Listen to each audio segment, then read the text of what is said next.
নির্বাচনী প্রতিশ্রুতি বাস্তবায়নে কাজ করে যাচ্ছে সরকার, বলেছেন প্রধানমন্ত্রী তারেক রহমান। টাঙ্গাইলে কৃষক কার্ড বিতরণ কর্মসূচির উদ্বোধন।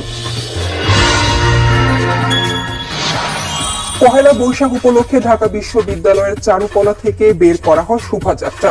সন্ত্রাস, জঙ্গিবাদ ও সাম্প্রদায়িকতা রুখতে সাংস্কৃতিক আন্দোলনকে বেগবান করার আহ্বান। বর্ণিল আয়োজনে উদযাপন হচ্ছে পহেলা বৈশাখ। রমনা বটমূল গানে গানে নতুন বছরকে বরণ।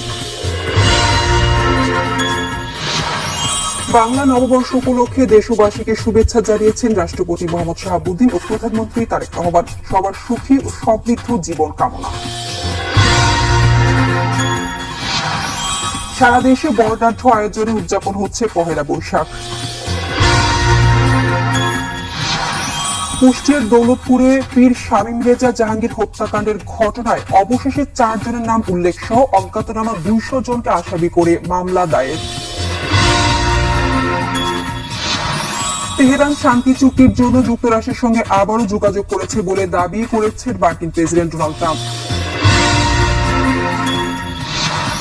হরমুজ প্রণালীতে দেয়া অবরোধ ভাঙার চেষ্টা করলে ইরানের দ্রুতগামী যুদ্ধ জাহাজগুলো ডুবিয়ে দেওয়া হবে হুঁশিয়ারি ট্রাম্পের। নৌ অবরোধে যোগ দিচ্ছে না ন্যাটো ও যুক্তরাজ্য।